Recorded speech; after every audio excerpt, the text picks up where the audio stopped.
Բարի երեկո եւ բարի գալուստ հայկական ժամանակ տաղավարում զրուցելու եմ քաղաքագետ Դավիթ Ստեփանյանի հետ։ Բարև ձեզ, պարոն Ստեփանյան։ Պարոն Ստեփանյան, ընտրությունները մոտենում են որոշակիորեն, այսպես իհարկե, որքանով որ ծրագրային, այսպես առումով դեռևս չենք տեսնում լուրջ դիսկուսներ, քննարկումներ, բայց այնուամենայնիվ իշխող ուժը հայտարարում է, որ պետք է գնալ խաղաղության ճանապարհով, հորդորում է ժողովրդին, որ տեր կանգնեն խաղաղությանը եւ միաժամանակ ասում է, որ եռագլուխ պատերազմի կուսակցություն կա, նրանք շատ ցավով են ընդունում դա, հայտարարում են, որ ոչ պատերազմ հայտարարում է իշխող ուժը, Ռուսաստանի հետ տնտեսական պատերազմի մասին է խոսքը, բայց Օրես Կարապետյանների աջակից Ալբերտ Բազեյանը ուղիղ տեքստով հայտարարում է, որ իրենք ժամանակ է պետք իրենց, որպեսզի հզորանան, ուժեղանան եւ հզոր դաշնակցի հետ կարողանան վերադարձնել Ղարաբաղը։ Ինչպես հասկանալ նման հայտարարությունները, երբ ուղիղ տեքստով առանց տողատակերի հայտարարում են, խոսում են պատերազմի մասին, Ղարաբաղը հետ բերելու մասին եւ ես ճիշտ եմ հասկանում, որ այնուամենայնիվ ընտրություններից մեկը լինելու է պատերազմի եւ խաղաղության միջև։ Դա ակնհայտ է։ Տեսեք, ձեր նշած անձը ինքը ուղիղ տեքստով ասած այն, ինչ մնացածը մտածում են, բայց չեն ասում։ Սա նախընտրական քարոզարշավում իրենց կիքսն է, այո, սա ակնհայտ իրենց կիքսն է։ Եթե մնացածը խոսում են խաղաղությունից, ասում են, որ մենք էլ ենք խաղաղություն ուզում, չգիտեմ, արժանապատիվ, ուժեղ, արդար, չգիտեմ, միջնորդներով, երաշխավորներով, պարոն Բազեյանը ուղիղ կերպով ասած այն, ինչ իրենց հրամցնում են իրենց կուրատորները եւ տերերը Մոսկվայից։ Ակնհայտ է, որ Ռուսաստանին խաղաղություն պետք չէ այստեղ, եւ ակնհայտ է, որ ցանկացած ուժ, որը գնում է ռուսական քաղաքականության ֆարվատերում, չի կարող ցկտել խաղաղության, դա ակնհայտ է եւ որևէ նոր բան չկա, ուղղակի մարդը ասած են, ինչ որ իրենք մտածում են, բայց չեն ասում։ Այսինքն որևէ բացահայտում չարեց ըստ էության։ Չի հարկե։ Ուղղակի սա ցուցիչ է, թե իրենք ինչ են մտածում իսկականից, իրականում ինչ են ուզում եւ ինչ են մտածում։ Այո, ընտրությունը խաղաղության եւ պատերազմի մեջ է։ Ես չեմ ասում, որ այդ պատերազմը հենց հունիսի 8-ին է լինելու կամ նույնիսկ այս տարի, կարող է 2 տարի հետո լինի, կարող է 3 տարի հետո լինի, կարևոր չի դա։ Կարևորը այն է, որ այդ մարդիկ չունեն ռազմավարություն, որը տանում է մեր երկիրը դեպի խաղաղություն։ Իրենց կուրատորներին դա պետք չի։ Իրենց պետք է որ լինի անընդհատ էսկալացիա, լինի հակամարտություն Ադրբեջանի հետ, որպեսզի Ռուսաստանը այդ ամենը օգտագործելով իր պրոֆիտները, բենեֆիտները եւ շահերը ստանա։ Եվ այն ինչ շերտեր կան, պարոն Ստեփանյան, բացի խաղաղությունից ու պատերազմից, էլ ինչի միջև է գնալու գաղափարական առումով նկատի ունեմ։ Արևմտամետ կուսակցությունները առաջարկում են խորացնել եվրոինտեգրումը, արագացնել Եվրոպական միության միանալու գործընթացը, հասկանալի է դա երկար հեռանկար է, բայց իրենց առաջարկը դա է խորացնել հարաբերությունները ԱՄՆ-ի հետ, ինստիտուցիոնալ փոփոխություններ անել, բարեփոխումներ անել արագացված կարգով Հայաստանում, այն պարզ պատճառով, որ եթե դու դա չես անում, դու Եվրոպա չես կարող գնալ, հա, եւ դա պետք է արվի հնարավորինս արագ։ Իրենց մոտեցումը դա է, ողջունելի մոտեցում է, ես օրինակ կիսում եմ այդ մոտեցումը, չգիտեմ որքանով մեր ընտրողը, մեր ժողովուրդը կկիսի այդ ամենը, բայց սա այլընտրանք է եւ այդ մարդիկ այդ այլընտրանքը առաջարկում են։ Եվ մենք գրեթե բոլոր ուժերի մոտ, պարոն Ստեփանյան, տեսնում ենք, որ բոլորը մանտրայի նման կրկնում են. մենք նախկին չենք, մենք նախկինների հետ չենք համագործակցելու, ընդ որում նման հայտարարություններ անում են օրինակ Գագիկ Ծառուկյանը, Սամվել Կարապետյանը, որ ոչ նախկին ենք, ոչ ներկա ենք, մենք ապագայի մասին ենք։ Նախ ինչպես հասկանալ այս հայտարարությունները եւ նաեւ ուժերի այն դասավորությունը, երբ օրինակ նույն Հայաստան Դաշինքի անդամները տեղավորվել են երկու կուսակցություններում էլ, թե Գագիկ Ծառուկյանի մոտ, թե օրինակ Սամվել Կարապետյանի ցուցակում կամ Նարեկ Կարապետյանի ցուցակում ճիշտ կլինի ասել։ Ինչպես հասկանալ այս վերադասավորումները եւ այս նախընտրական մանիպուլյացիաները, այսինքն որ մենք նախկին չենք, նույն Գագիկ Ծառուկյանը թոշակի էր ուղարկում Ռոբերտ Քոչարյանին, ասում էր որևէ պարագայում նրան ձայներ չենք տալու։ Դե տեսեք, ըստ փորձ է արվում, մանիպուլյացիայի փորձ է արվում, որպեսզի ընտրողին մոլորեցնելով եւ ցույց տալով իրական դեմքը, այդ բացելով, տարանջատելով, տարալուծվելով տարբեր կուսակցությունների մեջ, տարբեր քաղաքական ուժերի մեջ, նաև ցույց տալ, որ իրենք նախկին չեն այն դեպքում եւ բոլորն էլ նախկին են։ Նախ ինչ է նշանակում նախկին։ Նախկին դա քաղաքական գործիչ, բիզնեսմեն, իշխանության ներկայացուցիչ, որը զբաղվել է Հայաստանի եւ Արցախի վաճառքով, տարիներով վաճառել են։ իրենք վաճառել են ամեն ինչ։ Առաջին հերթին ինքնիշխանությունը։ Ինքնիշխանության վաճառքը դա ամենածանր հանցագործությունն է, որը մարդ կարող է կատարել։ Ինչի եմ ես ասում ինքնիշխանության վաճառք։ Նրանք վաճառել են Հայաստանի իրավունքները։ Երբ մենք ՄԱԿ-ում միշտ իրենց օրոք քվեարկել ենք Ռուսաստանի օգտին։ Սեփական իրավունքների օգտին չեն քվեարկել, Ռուսաստանի օգտին են քվեարկել։ Դա իրավունք չի, իրավունք ենք վաճառել։ Քոչարյանի, Սերժ Սարգսյանի տարիներին վաճառել են մեր ռազմավարական նշանակություն ունեցող օբյեկտները։ Սա ինքնիշխանության վաճառք չի, ինքնիշխանության վաճառքը։ Սերժ Սարգսյանը 2008-ին կոնցեսիոն պայմանագիրը կնքել է երկաթողու մասով ռուսների հետ, միջև մտակից չեն կարող դուրս գանք։ Հիմա ուզում ենք տարածաշրջանը բացենք, մեզ այդ երկաթողին պետքա չեն տալիս մեզ։ Պարզ չի, որ չեն տալիս, այսինքն մի մարդ ստեղծել է մի խնդիր, որը այս պահին ակնհայտ լուծում չունի։ Խնդիր է սա։ Ու ես վստահ եմ, որ լուծումը գտնվելու է, բայց այս պահին լուծումը չկա։ Այսինքն ինքը իր ձեռքով ստեղծել է խնդիր։ Սա ինքնիշխանության վաճառք է, թե չէ, ինքնիշխանության վաճառք է։ Այդ խողովակը, որը վրաց բանից գալիս է, Իրանից գալիս է, որը 2 անգամ փոքրացել է, որ մենք հանկարծ չփորձենք մեր տարածքով տրանզիտ ապահովենք այլ երկրներ գազի։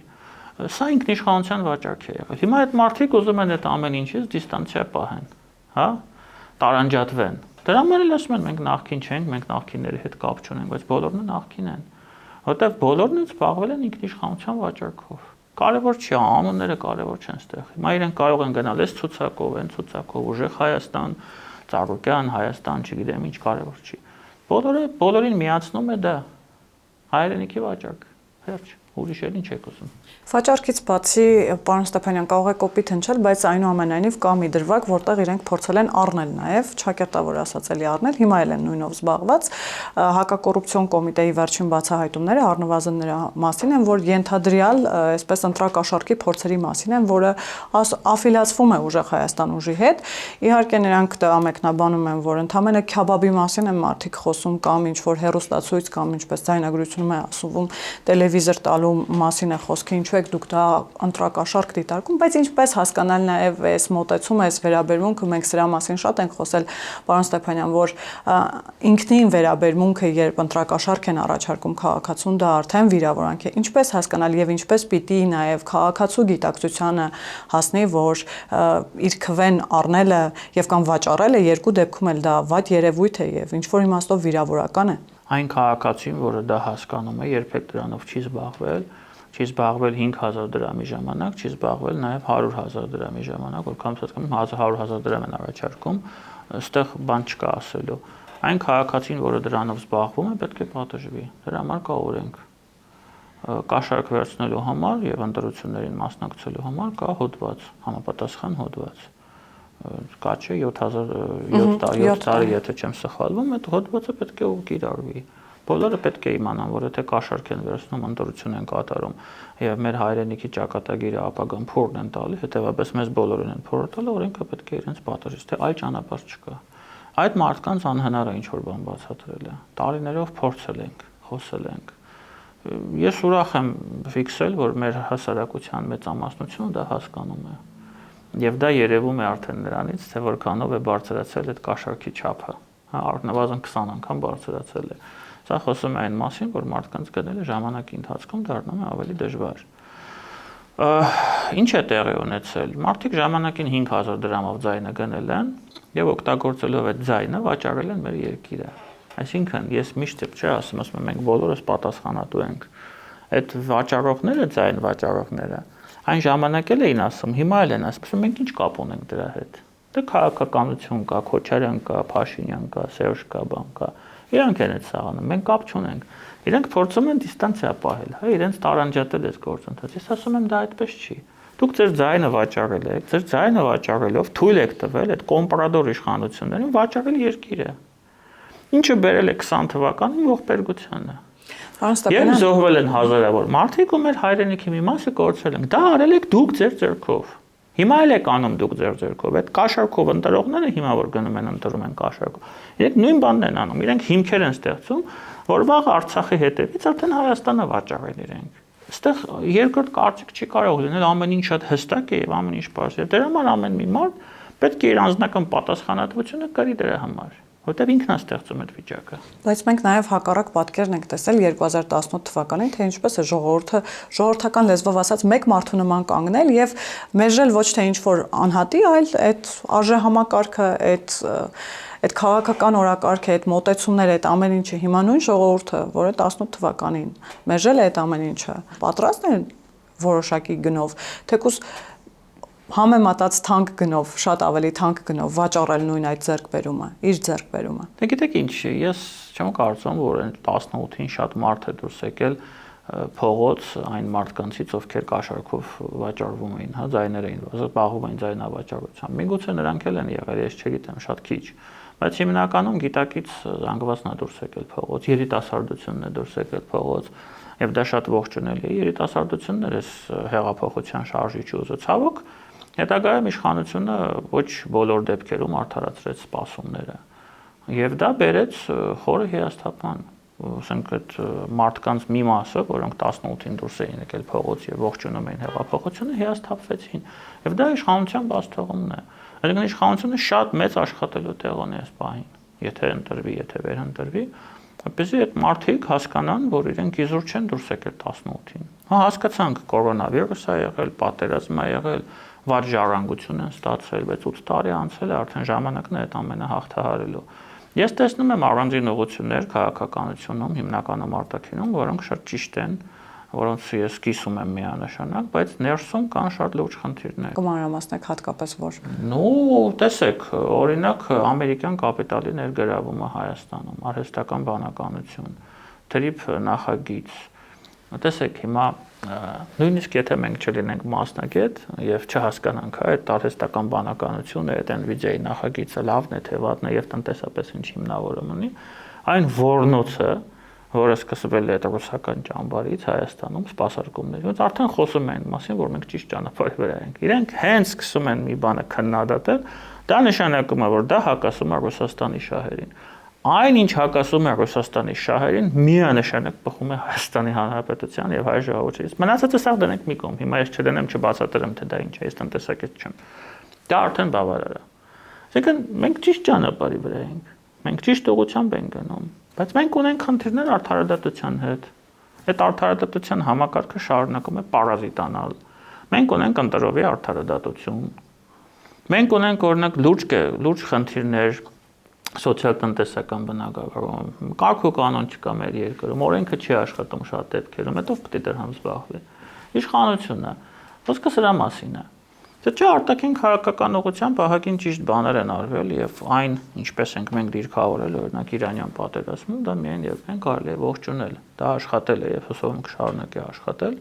բայց դա չի նշանակում, որ մենք չպետք է հիմա մտածենք ապագայի մասին։ Աշխարհը շատ արագ է փոփոխվում, մենք էլ պետք է համահունչ շարժվենք, մենք էլ պետք է փոփոխություններ անենք, այդ թվում նաև արտաքին քաղաքական ոլորտում, որովհետև տեսեք, ինչ են ասում մեզ, հա, մեզ ասում են դուք գնացել եք Ադրբեջան, թուրքերի հետ, այնտեղ խոսել եք, բան եք արել, չգիտեմ, իրենց օրակարգն եք ընդունել։ Իմ ամենակարևոր այսօրվա դրությամբ մտածելու առիթը, մտահոգվելու առիթը հետևյալն է, թե ինչպես կարելի է Հայաստանը տարանջատել թուրքական վտանգից։ Մարդ, որը ադրբեջանցիների հետ մտել է երկխոսության մեջ եւ սպասարկում իրեն շահերը, այդպիսի բաների մասին չի կարող ապրիորի մտածել։ Մենք շարունակում ենք մտալ թուրքական վտանգի տակ գտնվել, որպես պետություն, որպես երկիր, որպես հասարակություն։ Եվ մենք խնդիր ունենք, այդ խնդիրը պետք է լուծենք։ Մեր անցյալը ցույց է տվել վերջին 200 տարվա ընթացքում առնվազն, որ մենք միշտ լինելով Ռուսաստանի եւ Թուրքիայի միջև, այդ արատավոր շրջանի միջև մեջտեղ մենք միշտ դուրսվել ենք։ Այսինքն մենք ունենք խնդիր դուրս գալ այդ իրավիճակից։ Միջև մենք այդից դուրս չգանք, մեր վիճակը լավ չի լինելու։ Հիմա երբ ես ասում եմ մենք պետք է ինքնիշխան լինենք, պետք է Ռուսաստանից դիստանցիա պահենք, ինձ մեղադրում են, ասում են դու ուրեմն Թուրքի խաղն ես խաղում։ Այսինքն եթե ռուսից հեռանում ես, ուրեմն մոտիկանում ես Թուրքից։ Ես ասում եմ մենք ընդհանրապես պետք է դից դուրս գանք։ Ինչպես։ Դա շատ լուրջ եւ կարեւոր հարց է, շատ լուրջ եւ կարեւոր խնդիր է, որը ունի լուծում։ Թե երկարատև լուծում է, տարիների աշխատանք են պետք, որտեղ մենք տարիները ոչ բան չենք արել այդ ուղղությամբ։ Նախ մենք պետք է դուրս գանք այդ արատավոր շրջանից, Ռուսաստանի եւ Թուրքիայի միջև, եւ դա կարելի է անել մեկ ճանապարհով, տարալուծելով։ թուրքական վտանգը, տարալուծելով ռուսական վտանգը Հայաստանի նկատմամբ արտաքին դերակատարների ներկայությամբ Հայաստանի տարածքում, բացառապես տնտեսական։ Խոսքը չի գնում ռազմաբազաների մասին։ Ես միշտ դրան դեմ եմ եղել, հիմա էլ եմ դեմ։ Ռուսական 102-ը պետք է դուրս գա այստեղից, եւ որևէ մեկը չպետք է իրեն փոխարինի։ Բայց այստեղ պետք է բերել ամերիկյան կապիտալ, ինչը արվում է։ Ես դրա համար եմ ասում, ես դա ողջունում եմ։ Ֆրանսիական կապիտալ, արաբական երկրների կապիտալ, երբ Պարսից ծոցում այդ պատերազմը վերջանա, մի օր վերջանալու է, չէ։ Իրանական ներկայություն, հասկանում եք, ինչքան շատ այստեղ լինի արտաքին ֆինանսական, տնտեսական ներկայություն, այնքան շատ է լինելու մեր ապահովությունը, այնքան շատ է բարձրանալու մեր անվտանգության աստիճանը, որը մեզ պետք է փրկի թուրքական վտանգից, ես նորից եմ ասում։ Այն մարդիկ, ովքեր որ ասում են, որ եթե դու խոսում ես Ռուսաստանի դեմ, ուրեմն դու Թուրքի գործակալ ես եւ Թուրքի օգտին ես աշխատում, նրանք ակնհայտ ստում են, նրանք սուտասաններ են։ Ես այսպես եմ տեսնում սա։ Այսինքն մենք պետք է հեռանանք համ Ռուսաստանից, համ Թուրքիայից։ Եվ դրա միակ ճանապարհը այն ճանապարհն է, որը ես ներկայացնում եմ։ Սա հեշտ չի։ Սա ներդրումային ծրագրեր են, պետությունը պետք է աշխատի այդ ուղղությամբ, մեծ աշխատանք կա, ինֆրաստրուկտուրա պետք է կառուցվի, մենք պետք է դառնանք բոլորի համար գրավիչ, որպես հասարակություն։ Սա մեզ համար անվտանգության խնդիր է։ Այսինքն նույնիսկ եթե մենք տնտեսապես ինչ-որ բենեֆիտներ, պրոֆիտներ առաջին տասնամյակներում նույնիսկ ձեռք չբերենք, այդ անվտանգության խնդիր լուծելը արդեն մեզ հերիք է։ Որտեւ դա թույլ կտա մեր պաշտպանական ծախսերը նվազել կամ օգտագործել ավելի, նվազեցնել ավելի էֆեկտիվ, կառուցել ավելի էֆեկտիվ բանակ։ Սա շատ մեծ հնարավորություններ է բացում մեզ համար։ Իսկ այդ մարդիկ, ում մասին դուք ասում եք, իրենք ասում են, եթե դու ասում ես ռուսը պետք է ստեից գնա, ուրեմն դու ուզում ես թուրքը ստե գա։ Այսինքն սա շատ կեղտոտ, արհեստական նարատիվ է, որը տարածվում է մեր հասարակության մեջ, որպեսզի մարդկանց մոլորեցնելու նպատակով։ Սա է այս ամեն ինչի հիմքը։ Եվ այստեղ կա շատ մի կարևոր բան, մի կարևոր հանգամանք։ Մենք ուրիշ ճանապարհ չունենք։ Ուրիշ ճանապարհ գոյություն չունի։ Մենք չենք կարող անընդհատ նստել, երազել Մասիս Սարի մասին, Արցախի մասին, հա, մենք ինչքան երկար երազենք ու ոչ մի բան չանենք, այնքան շատ ենք կորցնելու։ Վաղը ուրիշ բան կկորցնենք, ես չեմ ուզում նույնիսկ խոսեմ այդ մասին։ Այսինքն գործելու ժամանակը վաղուց եկել է։ Ես կարծում եմ, որ իշխանության բաց թողումները նաև այս ուղղությամբ են, որովհետև թրիպը շատ լավ է, այս բան չունեմ ասելու, շատ ընտիր նախագիծ է, բայց մենք չգիտենք թրիպը իրականանա թե ոչ, այս պահին ինքը հարցականի տակ է։ Հետևաբար պետք է զարգացնել այդ կոնցեպտը եւ փորձել ապահովելով մեր երկրի տարածքում արտաքին տնտեսական շահերը եւ համադրելով սեփական շահերի հետ ապահովել սեփական անվտանգությունը։ Այդ թուրքական վտանգը պետք է տարալուծել։ Իսկ տարալուծելու միակ ճանապարհը սա է։ Եվ այդ տարալուծելու գործընթացում նույնիսկ Ռուսաստանը կարող է այստեղ ունենալ տնտեսական ներկայություն, բայց ոչ այսօրվա չափերով։ Պետք է կրճատվի դա։ Իրենք էլ կարող են մի հատված լինել։ Ինչ որ բան կարող են ունենալ այստեղ, բայց ոչ թե երկաթուղին, ատոմակայանը, ես չգիտեմ, եւ մնացած։ Ես այսպես եմ տեսնում այս լուծումը։ Պարոն Ստեփանյան, քանի որ հայտնի այցից խոսեցիք Ադրբեջան Գաբալա քաղաք, նախ նկատենք, որ որքան էլ քննադատությունները կային, բայց դրանք առաջին հանդիպման այսպես ծավալին չէին հասնում այնուամենայնիվ հանրության մոտ կարծես թե որոշակիորեն ընկալումները փոխվում են, բայց այնտեղ վստահ եմ դուք առիթ եք ունեցել ամենատարբեր հարցեր, մտահոգություններ բարձրաձայնել, ինձ հետաքրքիր է նաև ադրբեջանական կողմի վերաբերմունքը, մտահոգությունները, խաղաղության նախաստորագրված պայմանագրի առումով թրիփի առումով եւ ինչու ադրբեջանական կողմը հապաղում է չի շտապում ստորագրել խաղաղության պայմանագիրը։ Արդյոք Ադրբեջանը խաղում է, այսպես ասած, կամ երկու սցենարներով, այսինքն այս պահին իրեն հարմար է այս տարբերակը, կաշխատի այս տարբերակով, հետագայում նաեւ չի բացառի պատերազմի տարբերակը, արդյոք այս հարցերի մասին բաց այսպես անկեղծ քննարկում եղել է ադրբեջանական կողմի հետ երկու կողմերի մտավախությունների մասին եւ նաեւ թուրքական գործոնի մասին, քանի որ խոսեցիք, չեմ կարծում ուղիղ հարցադրում լինի, բայց այնուամենայնիվ, քանի որ շատ է հայտարարվել այդ մասին, որ հայ-թուրքական հարաբերությունները նաեւ որոշակիորեն կախված են հայ-ադրբեջանական կարգավորումից, արդյոք փորձել եք հասկանալ, թե օրինակ թուրքական կողմը ինչու մինչեւ հիմա չի գնում սահմանի բացման եւ արդյոք այդ բանալին մինչեւ հիմա գտնվում է Բաքվում, հայ-թուրքական հարաբերությունների բանալի նկատի ունեմ։ Սկսենք ամենավերջից Ադրբեջանի նախագահի օգնական Հիկմետ Հաջիևը, որի հետ մենք հանդիպեցինք, մեզ ուղիղ ասաց երկու անգամ, որ Ադրբեջանի եւ Թուրքիայի դիրքորոշումները նույնն են, նույնական են։ Նա ասաց, որ ինքը կարող է խոսել նույնիսկ Թուրքիայի անունից։ ուղիղ։ Այսինքն սա մի խաղաթուղթ է, որը նրանք անընդհատ խաղացնում են մեր հետ ցանկացած բանակցություններում։ Ես ինչի եմ ասում, մենք ունենք թուրքական վտանգ։ Մեր վտանգը ադրբեջանական չի։ Եթե մենք լուրջ խորը փորձում ենք ուսումնասիրել մեր բոլոր խնդիրները, վտանգը թուրքական է, թուրքական աշխարհից է գալիս եւ Ռուսաստանն այդ վտանգի բաղկացուցիչներից մեկն է։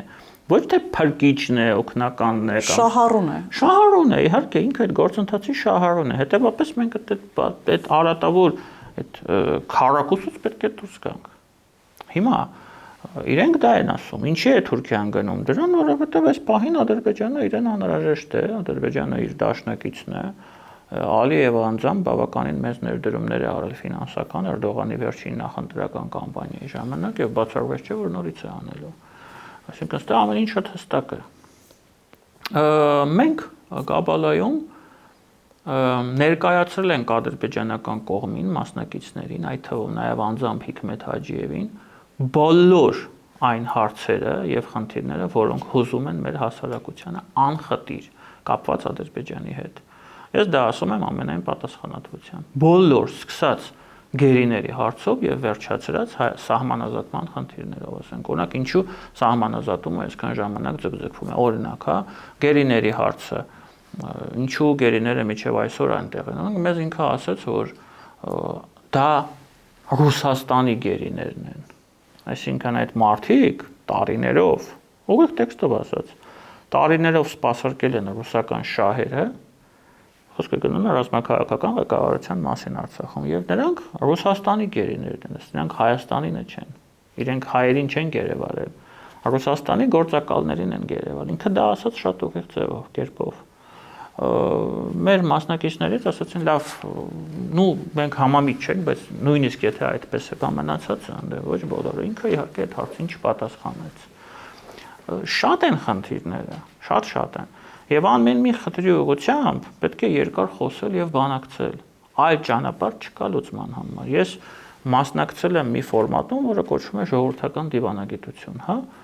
Այդ դիվանագիտությունները բավականին լուրջ, ամեն մի քո խոսքի համար, ամեն մի քայլի համար պետք է պատասխանատվություն կրես եւ փորձես չվնասես գործընթացին։ Բերես օգուտ, եթե չես կարող օգնել, գոնե չվնասես։ Եվ ես հասկանում եմ, որքանով դժվար է ադրբեջանցիների հետ բանակցություններ վարել դիվանագիտական մակարդակով։ Այս պահին իրենց խաղակարտերը ավելի շատ են, քան մերը, բայց դա չի նշանակում, որ մենք այս վիճակը չենք կարող փոփոխել։ Եվ միակ հնարավորությունը այսօր շարունակել այս գործընթացը, ինչը բխում է Հայաստանի Հանրապետության եւ հայ ժողովրդի շահերից, դա բանակցությունների շարունակությունն է բոլոր մակարդակներով։ Հիմա ինչ որ մարդիկ են հայտնվում, ասում են, խեք գնացել են, դե ես շատ եմ իմանում, դες ադրբեջանցիները փող են տվել, գործակալ եք։ Գործակալ եք։ Եթե ես համարվում եմ գործակալ, թող համարվեմ գործակալ։ Ես կարևորը գիտեմ, որ ես դրանով ինչ որ մի փոքր լումա եմ ներդնում Հայաստանի ապագա կայացմանը, Հայաստանի ինքնիշխանության ամրապնդմանը, Հայաստանի անվտանգությանը, մի փոքր։ Իրենք ինչ են անում։ Միայն ամբողջ օրը քննադատություն։ Իրենք ինչ են անում, բացի գիլդի մուլտիկներ նկարելուց, որ ժամանակին նկարել են եւ մեզ խաբել են եւ մեզ բերել են հասցրել են այս վիճակում, ստեր են տարածել եւ հիմա էլ ինչ են արել։ Բացի երկիրը քանդելուց թարանելուց։ Հիմա այդ նույն մարդիկ, որոնք այդ ամենը արել են փողի գումարի դիմաց, մեզ են մեղադրում, որ մենք ենք անում դա գումարի դիմաց։ Այսինքն սա մի հատ անհեթեթություն է, հերթական սուտն է, հերթական մանիպուլյացիան է, որը ուղղված է մեր բոլորի դեմ, Հայաստանի հայ ժողովրդի դեմ։ Սա պետք է բոլորս հասկանանք։ Ես նորից եմ ասում, ես պատրաստ եմ այս ամենում մասնակցել, որովհետև ես տեսնում եմ այստեղ ճանապարհ, դժվար ճանապարհ, երկար ճանապարհ։ Եվ մի բան էլ ասեմ, այդ ստերը, որ իրենք տարածում են, ասում են դուք գնացել եք, դե բարեկամություն եք ուզում անել Ադրբեջանը, ոչ մեկ չի ուզում բարեկամություն անել։ Ինչ բարեկամության մասին է խոսքը։ Մենք եթե նույնիսկ ցանկություն ունենանք հայերը եւ այլն, չենք կարող բարեկամություն անենք, այնքան արուր ենք թափել, այնքան խնդիրներ ունենք։ Ընդամենը խոսքը գնում է մեկ բանի մասին՝ փորձել սահմանը գծել եւ այդ սահմանի երկու կողմից ադրբեջանական եւ հայկական խաղաղ համակեցության պայմաններ ապահովել։ Առաջին փուլում։ Այդ առաջին փուլը տասնյակ տարիներ կարող է տևել։ Ինչ բարեկամություն, ինչ վստահություն, ինչ ընկերություն։ Չէ, ասում են, չէ, դուք միշտ գնացել եք Երբ դաշնակների մասին են ասում, իջերում մասին են ասում։ Գնացել եք այդ թուրքերի հետ բարեկամություն եք արել, իրենք եկել են մեզ կոտորել են։ Ոչ, դրա մասին խոսքը չի գնում, ընդհանրապես չի քննարկվում։ Եթե նույնիսկ ուզենանք չեն կարող քննարկել։ Ու փորձում ենք ապահովել ինչ-որ միջավայր, որտեղ սկսենք ինչ-որ փոխվստահություն ձևավորել, սկսենք, որպեսզի վաղը այդ պատերազմը դա լինի ավելի դժվար, ավելի անհասանելի, քան այսօրը։ Եվ ուղիղ անկեղծ մթնոլորտում ես որքան հասկացա, շատ անկեղծ հաղորդակցություն է եղել։ Մենք անկեղծ ուղիղ մեր բոլոր հարցերը բարձրաձայնել ենք։ Իրենք անկեղծ եւ ուղիղ բարձրաձայնել են իրենց հարցերը։ Իրենք փորձել են պատասխանել մեր հարցերին, մենք փորձել ենք պատասխանել իրենց հարցերին։ Այդ ամենը եղել է կոնստրուկտիվ միջավայրում, շատ լավ ընդունելության ենք արժանացել Կաբալայում։ Իդեպ Ծաղկաձորում էլ մենք ենք շատ լավ ընդունելություն ժամանակին կազմակերպել մեր կողմը իրենց համար, այստեղ որևէ խնդիր չկա, եւ ես կարծում եմ սա այն քայլերից մեկն է, որը տանում է մեր հասարակություններին դեպի խաղաղություն։ Այդ խաղաղությունը մոտ օրերի գործընթաց չի, երկար գործընթաց է, բայց ինքը այլ ընտրանք չունի։ Եվ ցանկացած մարդ, որը հանդես է գալիս դրա դեմ, Հայաստանի թշնամին է, ես ուրիշ բացատրություն չունեմ։ Դու չես կարող լինել քո երկրի հայրենասերը, քո հայրենիքը սիրես եւ այդ գործընթացի դեմ խոսես։ Որտեվ եթե դու խոսում ես խաղաղության դեմ այդ գործընթացի դեմ, նշանակում է դու ուրիշի շահերն ես սպասարկում։ Եվ մեկ շատ կարևոր հարց դուք ասացիք, այնտեղ կան տարբերակներ, ինչի է Ադրբեջանը ձգձգում։ Այո, կան։ Ադրբեջանը սպասում է, հա, դադար է վերցրել այս պահին, փաստացի։ Իրենք սպասում են, ուզում են հասկանալ Իրանում ինչ է լինելու։ Տեսնում եք, Ռուսաստանի հետ են սկսել հարաբերությունները վերականգնել։ Սա ցուցիչներ են եւ բավականին վտանգավոր ցուցիչներ են։ Ես երբեք ալարմիզմով չեմ տարապել, բայց սա խնդիր է եւ մենք պետք է սրա մասին էլ մտածենք։ Իրենք չեն շտապում խաղաղության պայմանագիր ստորագրեն, որովհետեւ միգուցե մտածում են, որ վաղը կարող է լինի իրավիճակ, երբ որ իրենք կարող են ավելի շատ բան ստանալ մեզանից, քան այսօր։ Սա վարկածներից մեկն է։ Այսինքն այն, որ իրենք ունեն մի քանի պլան, դա ակնհայտ է։ Այնպես չի, որ իրենք արդեն պատրաստ են ամեն ինչի, հա, գնում են ստորագրման, ոչ, ամեն ինչ շատ ավելի բարդ է, բայց ես նորից եմ ասում, դա չի նշանակում, որ մենք պետք է չշարժվենք այդ ուղղով, որտեղ մենք ուրիշ ուղի չունենք, ուրիշ ճանապարհ չունենք։ Եւ առևտուրը, պարոն Ստեփանյան, նաեւ հայկական կողմից է առաջին անգամ Ադրբեջանը գնում արել, թեկուզ շատ փոքր ծավալի, եթե չեմ սխալվում, մոտ $1000 է կազմում կամ $960 մասին է խոսքը, հայկական կողմը դա շահարկեց եւ այսպես հեգնեցին, ծաղրեցին, որ ադրբեջանական կողմից մենք այդքան մեծ ծավալի առևտուր ենք անում եւ ընդամենը $960 այսպես առևտուր հայկական կողմից, բայց այնուամենայնիվ նաեւ այս քայլերը, փոքր քայլերով առևտուրը այսպես փոխհամագործակցությունները եւ փոխկապվածությունները կարեւոր չեն երկու կողմի համար։ Այդ $960 մասով ես չեմ կարող դա որևէ կերպ մեկնաբանել, որովհետև դա բացառապես ադրբեջանական կողմի տեղեկատվությունն է։ Հայաստանի պետեկամուտների կոմիտեն հերքել է այդ տեղեկատվությունը, իրենք ասել են, որ մենք ոչ մի բան չենք արտահանել, եւ ես այս հարցում հակված եմ հավատալ մեր պետեկամուտների կոմիտեն, այլ ոչ թե ադրբեջանականին։ Այսինքն մենք պետք է ընդունենք, որ մենք ոչ մի բան դեռ չենք արտահանել, բայց դա չի նշանակում, որ չենք արտահանելու, եւ արտահանելու ժամանակ արդեն պետք է լուրջ թվերի մասին խոսքը գնալ։ Այնտեղ կա հետաքրքրածություն տարբեր ապարանքների մասով, իրենց հայկական կոնյակն է շատ դուր եկել, ես դա հասկացա անձնական շփումներից,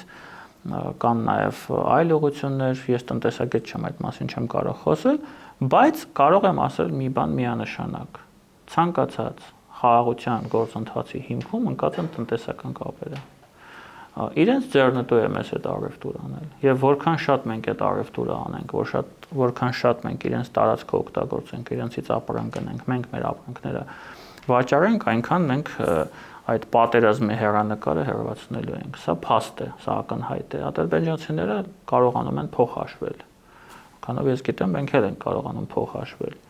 Դա պետք է լինի ցանկացած երկխոսության հիմքում եւ որքանով ես հասկանում եմ հիմա քննարկումները արդեն գնում, մենք էլ ենք այդ մասին խոսել Գաբալայում, որ ստեղծվեն նայենք առանձին խմբեր, կլաստերներ, որտեղ օրինակ լինեն բիզնեսի, հա, տնտեսական փորձագետներ, բիզնեսի ներկայացուցիչներ, որոնք իրար հետ կնստեն եւ կբանակցեն, որպեսզի հասկանան, թե իրենց ինչ է պետք։ Իրենք ավելի լավ դա կհասկանան, որովհետեւ առևտուրով պետք է զբաղվի բիզնեսմեն, այլ ոչ թե հասարակական գործիչը։ Դա չի նշանակում, որ այս ուղղություններով չպետք է աշխատանքը շարունակել, բայց կա նաև լուրջ կարիք արդեն ավելի մասնագիտացնել այդ աշխատանքը, ֆոկուսային խմբեր ստեղծել, որպեսզի դա լինի ավելի էֆեկտիվ։ Ես կարծում եմ, որ մենք խոսելու շատ բան ունենք ադրբեջանցիների հետ, եւ ցանկացած դեպքում խոսելը շատ ավելի լավ է, քան իրար սպանելը։ Եվ վերջում պարոն Ստեփանյան ամփոփելով, քանի որ ընտրություններն են մոտենում եւ կարծես թե շատ բան, այդ թվում նաեւ թե խաղաղության պայմանագիրը, թե թրիփը դրանց ապագան կապ ունի ընտրությունների արդյունքների հետ, ուղիղ կապ ունի։ Հասկանանք ինչու այսքան մեծ կարևորություն ունեն այս տարվա ընտրությունները, նաև աշխարհաքաղաքական իմաստով մենք տեսնում ենք, թե տարբեր բևեռներ, ինչպես այսպես խոշորացույցով հետևում են Հունգարիայից հետո արդեն ուշադրությունը կարծես թե սևեռվում է դեպի Հայաստանին, հետևում են ընտրություններին եւ սպասում են ընտրությունների արդյունքներին, հասկանանք ինչով է սա պայմանավորված այսքան մեծ ուշադրությունը եւ քանի որ ուժեր կան այսպես տողատակում, փորձում են ժողովրդավարությունը այսպես հակադրել անվտանգությանը եւ այսպես ապացուցել, որ վերջին 7-8 տարիների եղած այդ արհավիրքները, պատերազմները կապ ունեն նրա հետ, որ հայ ժողովուրդը ինչ որ իմաստով ճակերտավոր ասած սխալ որոշում էր կայացրել 2018 թվականին։ Ինչը կարծում տեղին են նման շահարկումները եւ Հայաստանը որպես այսպես սպիտակ ագրավ ներկայացնելը տարածաշրջանում նկատի ունեմ ժողովրդավարության որպես կղզյակ։ Դա Հայաստանին ավելի շատ օգնելու է, թե խանգարելու է հետագա ճանապարհին նկատի ունեմ, եթե ընտրի էլի ժողովրդավարության ուղին։ Այսինքն հիմա փորձ է արվում ապացուցել, որ դժվար է լինելու։ Մի հատ ձեր շուրջը նայեք, ում շրջապատում եք դուք եւ հասկացեք, թե ինչ եք դուք ընտրում։ Մենք երկար տարիներ չենք եղել ժողովրդավարության կղզյակ։ Դա մեզ փրկել է։ Մենք դրանց ինչ որ բան ենք շահել, թե մեզ զոհաբերել են այդ ամենի արդյունքում։ Մենք երկար տարիներ տարածաշրջանում մեր Ղարաբաղյան կոնֆլիկտով Ադրբեջանի հետ ունեցել ենք փականի դերակատարում, այսինքն տարածաշրջանը փակ ենք պահել։ Դա մեզ օգնել է, թե խանգարել է։ Ես ուղղակի հարցեր եմ տալիս, որոնք պատասխանի կարիք չունեն, որտեղ մենք ցանկացած Հայաստանի Հանրապետության քաղաքացի դրա պատասխանը գիտի, որտեղ սեփական մաշկի վրա հետևանքները զգացել է։ 18 թվականին, եթե չլիներ իշխանափոխություն, Հայաստանը կարող էր այսօր չլինել ընդհանրապես, որովհետև եթե մենք շարունակենք այդ արատավոր կերպով շարժվել եւ Ղարաբաղի կորուստից հետո Ղարաբաղը մենք կորցնելու ենք միանշանակ այսպես թե այնպես, որովհետև ստե իշխանափոխությունը որևէ դերակատարում չի ունեցել, մենք կարող ենք նաեւ Հայաստանը կորցնել։ Ինչու՞, որովհետև պրոռուսական իշխանությունը, Ռուսաստանի խամաճիկները, խալոպները, ռուսերեն ասեմ, իրենք շատ հանգիստ Հայաստանը հետ կվարվեին այնպես, ինչպես վարվեցին Արցախի հետ։ Հիմա ինչու է այսքան կարևոր այս ընտրությունները։ Դա Ռուսաստանի կարելի է ասել այսպես, այս պահին այս միջնաժամկետ, կարճաժամկետ կտրվածքում վերջին մարտն է այստեղ։ Եթե իրենք կարողանում են իշխանափոխություն կազմակերպել, ամեն ինչ վերադառնում է այն տրամաբանության շրջանակները։ Այն ինչ նրանք չեն կարողացել նոյեմբերի 9-ի փաստաթղթով ավարտին հասցնել, այն է Հայաստանի մասնատումը Սյունիքի միջոցով, Սյունիքի մարզի միջոցով նրանք փորձել են անել հիմա։ Չէ, փորձել են, այլ անելու են, որովհետև ոչ հասող չի լինելու Հայաստանում։ Հիմա Հայաստանում կա ոչ հասող։ Ու գնում է Մոսկվա, նստում է Պուտինի հետ խոսում է, Պուտինը ինչ որ բան ասում է, ոչ։ Այդ ոչը տասնյակ տարիներով մենք չենք ասել։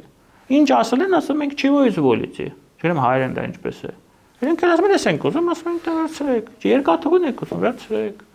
Գազամուղն եք ուզում, վերցրեք։ Հայերոս գազանն եք ուզում սարքեք Գազպրոմ Արմենիա, սարքեք։ Գործարաններ եք ուզում պարտքի դիմաց, վերցրեք։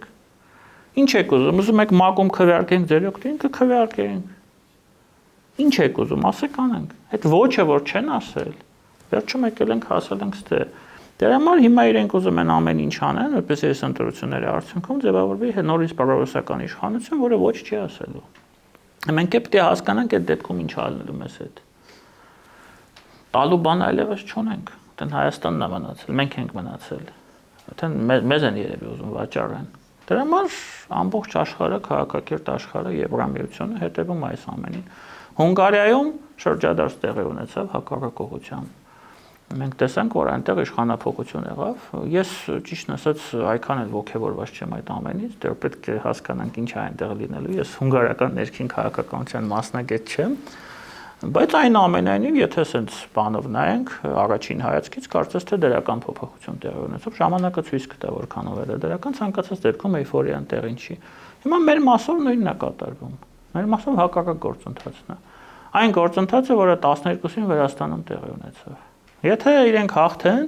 դառնա Իվանիշվիլյան Վրաստան այստեղ։ Ինչ է կատարվում Իվանիշվիլյան Վրաստանում, բոլորս գիտենք։ Այդ թվում է Վրաստան գնացող եկողն է։ Եթե ոչ, ուրեմն շարունակում ենք այս ճահճից շատ դանդաղ դուրս գալ։ Եվ հույս ունենք, որ ժամանակի ընթացքում կարող ենք կառուցել իրապես ինքնիշխան Հայաստան, որը կախված չի լինելու Ռուսաստանից, որը կախված չի լինելու Թուրքիայից, եւ որը իր սեփական ուժերով եւ դիվերսիֆիկացված քաղաքականության միջոցով տնտեսական արտաքին ներկայությամբ կարող է բալանսավորման քաղաքականությունը օգտագործելով եւ սեփական կարողությունները զարգացնելով ապահովել սեփական անվտանգությունը, ժողովրդի անվտանգությունը այդ ամենի համադրության միջոցով։ Այլ ճանապարհ գոյություն չունի։ Եթե ինչ-որ մեկը ասում է, որ Հայաստանը պետք է ունենա բանակ, որից Թուրքիան պետք է վախենա, դա միֆ է, չկա տենց բան եւ երբեք չի լինելու։ Սա կարողությունները մի մասն է բանակը։ Այս ամենի համադրումով կարելի է ապահովել անվտանգությունը։ Դրա համար այսքան մեծ ուշադրությունը Հայաստանում կատարվողի նկատմամբ եւ ես կարծում եմ, որ դա մեզ բոլորիս պետք է ստիպի մենք լինենք սթափ եւ հասկանանք ինչ է կախված մեզանից վերջապես։ Որ այդ 100,000 դրամը այն գումարը չի, որով կարելի է քո սեփական ապագան եւ երեխաների ապագան ծախես եւ դնես վաղը նրանց նույնիսկ ֆիզիկական գոյությունը հարցականի տակ։ Շնորհակալ եմ, պարոն Ստեփանյան։ Ես եմ շնորհակալ։ Հիշեցնեմ, որ զրուցակիցս քաղաքագետ Դավիթ Ստեփանյանն էր, կհանդիպենք։